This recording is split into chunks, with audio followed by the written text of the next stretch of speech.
در حیات القلوب یک قصه یادم آمد، کتاب فارسی ما و شماست، از شیخ برسیسا حکایت میکنه که شیخ برسیسا را میگه خیلی عمر طولانی داشت، با یک روایت میگه 400 سال عمر داشتن، یعنی امتهای پیشین بود.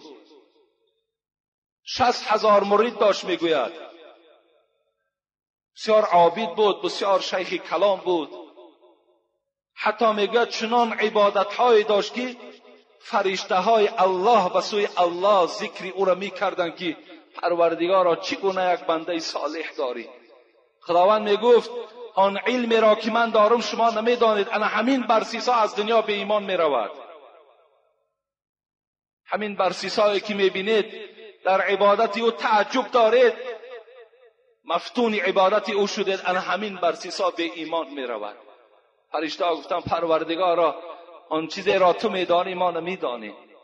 باری میگه شیطان خودش را به صورت یک انسان در آورد، شیطانی که دشمن انسان است خودش را به صورت یک انسان در آورد و دروازه شیخ برسیسا را تق تق کردند.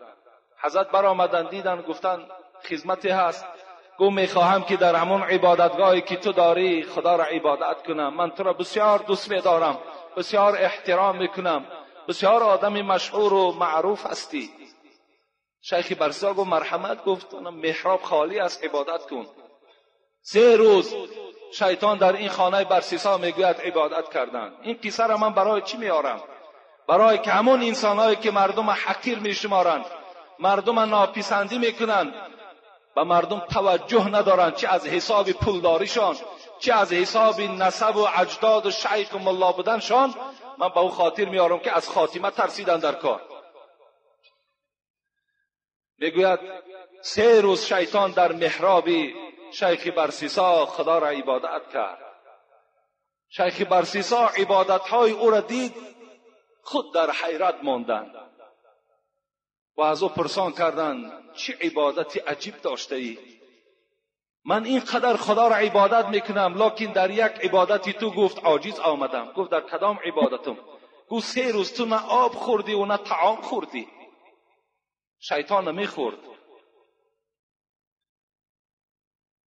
گفت این کاری آسان است. گفت اگر خواهی گفت به این منزلت هم میرسی.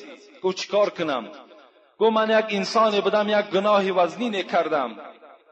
شیطان گفت اون گناه را گفت به زبان آوردن در قدرت ندارم، لیکن یقین دان شیخ برسیسا هر گناهی که کنی خدا میبخشد تو را. خیلی که امروز شعار هست، همون جوانی تا به عشق و به لذت‌های دنیا گذران پیر کشیدی، بعد عبادت کردن میگیری، حالی نمیدانی که به پیری میرسی یا نمیرسی. آیا میدانی که از ساعت پس بعدی تو چی می آید یا چی نمی آید؟ ولا تدری نفس ماذا تکسب غدا. خدا میگوید هوشیار شوین، شما نمیدانید که پگاه به سر شما چه آمدنی است. تو پگاه نمیدانی در روی خط مرده ها هستی یا در روی خط زنده ها. فردا تو نمیدانی در روی خط بیماری ها هستی یا در روی خط تنصیت ها. این تو نمیدانی. گفت این آسان است. گفت چه خیل کنم؟ گو یک گناه کو و یقین دان که خدا گناه تا می بخشد و تو آدم خدا ترس هستی. از خوف گناه چنان گناه برو همون خوف گناه چنان در دل تو اثر میکند که دیگر تو خوردن و نوشیدن فراموش میکنی. شیخ برسیسا تقدیر الهی گمراه شد در این سخن شیطان و گفت چی گناه کنم؟ گفت از همه گناههای کلان زنا هست، زنا کن. گفت نه. گفت من زنا نمی کنم. گفت زنا کی نکنی؟ گفت یک انسان قتل کن. گفت نه. گفت به این شم گفت دست نمی زنم.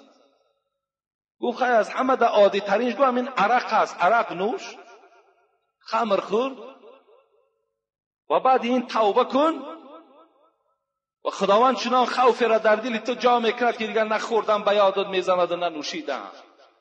گفت از کجا خورم؟ کجا در شراب میفروشند؟ رنگ این روزه جامعه ما و شما در هر دکان عرق نبود، در هر یک قد کوچه یک بشکه پیوه